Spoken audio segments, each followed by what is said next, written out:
Man.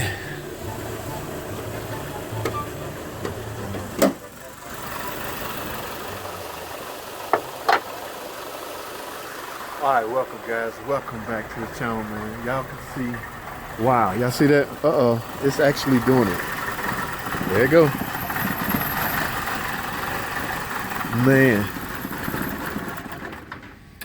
There you go. Y'all saw it. It died. Okay. Alright guys. Welcome back to the channel, man. That was a nice long intro. As y'all can see, first of all, y'all know I've been in school for the past 2 days, right? 2 days, and look what I came back to. 2 PT Cruisers in both my stalls. Same color, same, well, this was an '08, the other one's an '06. At any rate, these guys don't know what they're doing here. Hold on. There it goes, it just died. Okay, so I can duplicate the problem. Car runs and it stalls. They called me at school yesterday and told me, we're just gonna leave it for you, man. We don't nobody know what to do with these things. Don't nobody know what to check. First it didn't have no fault code. Now they tell me they have a fault code P0171. Ladies and gentlemen, that stands for fuel system lean. Okay, now that's, y'all hear it running? Wow, hold on. It's shutting out. It just died. Okay, when you're faced with problems like that, let me get back to, okay, 2 PT Cruisers. The other one is a shifter, has a hard time shifting. Okay, I'll go over that with you on another video. But for now, this one obviously the most important because it is somewhat of a comeback, a recheck. That's why, man, I tell these guys, they should know. Well, I haven't been here, so it's hard to give something to me if I'm not here. When I'm out 2 days, it's like the PT Cruiser business industry, it just stops. Wait till JT Cruiser get back. I am the PT Cruiser Master Tech, okay? Now, I talk a lot of smack, but I happen to know everything about these cars. It's likely I done seen every problem on these cars from the first generation all the way up to the second. The advantage I have is I was in the business, or I was in the dealership day one that car was introduced to the world back in 2001. Yes, I was around working on cars. I went through all the headaches of the first year production, jinx. 2001, there was a lot of problems with this car. Okay, so Chrysler learned from their mistakes. In Gen 2, they corrected most of those mistakes and in essence added new electronics to it. Okay, so what I'm gonna do right quick when I come back, we're gonna talk about why this car likely stalling. Okay, I gotta take a quick break, guys. When I get back, we're gonna talk some more. Stay with me, don't go anywhere. I will be right back. All right, I'm back in the same car. Okay, P0171. We talking about fuel system lean. Now, as y'all know, this year model have no way of monitoring fuel pressure. Okay, there's not a sensor on the fuel pressure lines that will tell a computer how much pressure it sees in the form of a number. Okay, there's no such sensor. Back in this year model, there was a safety issue. So most of all of the manufacturers didn't give you no such sensors. Okay, now I've seen a fuel pressure sensor on the new 1500. They're starting to come out now, so maybe they have this safety issue resolved. Okay, but up until then, we had no way to physically see electronically if fuel pressure was low. Now, sure, you can hook up a fuel pressure gauge. In fact, that's what you should do on a problem like this. Tie in between the fuel delivery system and the fuel injector system and find out what the pressure is. Okay, you likely would see this needle, I think normal is 50 psi. You would likely see the needle go down like this. Okay, now sure, there's other ways a computer can inadvertently monitor fuel pressure, all right?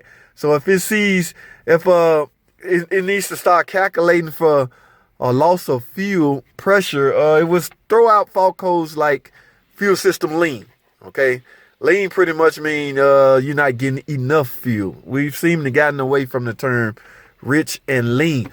All right, so basically, now with a car like this, let me stay on topic. Let me start it back up. See, I can rev it up. I will have to hook up a fuel pressure gauge. Something, see, it just died. Something I do not have at the moment. My gauge is at another shop. So I'm going to base this diagnosis off my experience. I'm going to go off experience. Now, one thing you need to be careful of, guys, on a car like this, we're going to focus in on a PT Cruiser. Now, most of the Chryslers are like this, but let's focus in on this car since this is what we're working on. The fuel system is tied in. There's no fuel pump relay on a Generation 2 PT Cruiser. All right? Know that. There is no external fuel pressure relay on a Gen 2 PT Cruiser. That fuel relay is built onto the circuit board of a module called a tipper. Okay, so it could very well be your problem. That's why I say you need to isolate the system. You need to find out. Now, because it slowly dies, one can assume that a fuel pump can cause that or will cause that versus electronics causing it. Because when electronics go out, it's likely that it won't slowly go out. You won't see voltage just go down, down, down, down, and the fuel pressure go down, down until it just cuts out. Voltage pretty much going to give you, well, it should give you 12 volts or nothing. So, and that still could be the case because if voltage is swiped away, the fuel pump will still be running and the residual fuel pressure that's in the rail will slowly die out. So it very well could be either or. All right. So basically, we need to gain access to the fuel pump connector. All right. So when I get back, man, I got to tell you, I'm coming up on another hard break. When I get back, we're going to talk about the best way to go about diagnosing a car or a situation such as this, when you have no external fuel pump relay. All right, we're going to do that when I get back, man. Stay tuned. Don't go anywhere. I will be right back. All right, guys, I'm back under the hood. Okay, like I say, this year model PT has a tipper, and the fuel pump relay is built inside the circuit board. So you have no way to physically replace or check the fuel pump relay.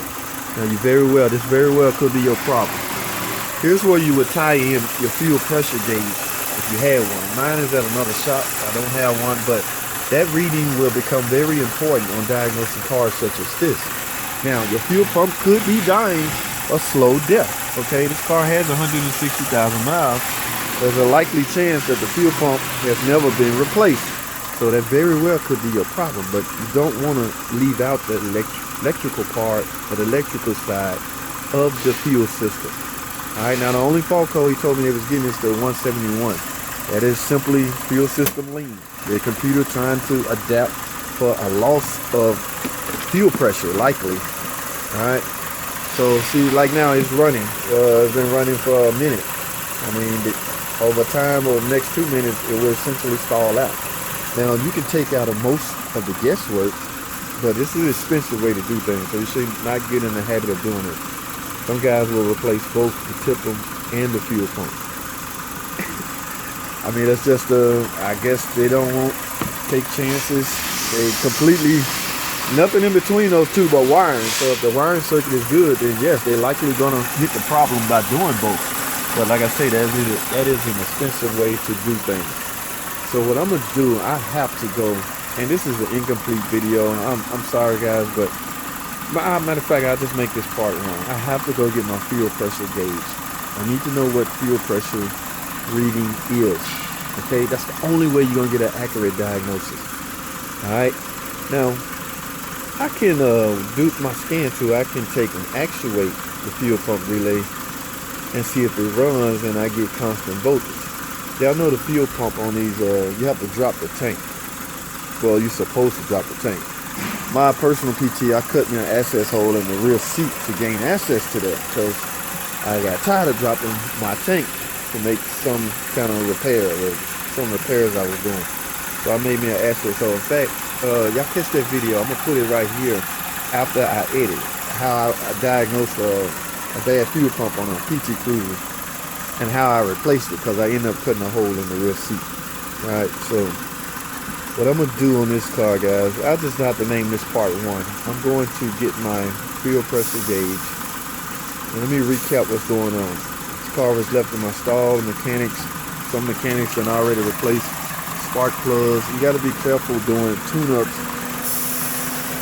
on things that, on cars that has real problems, okay? Because the customer has the leverage at that point. They can essentially say, my car wasn't stalling until after y'all did the tune-up. When in essence, they had the same problem. They had the problem when they got the tune-up.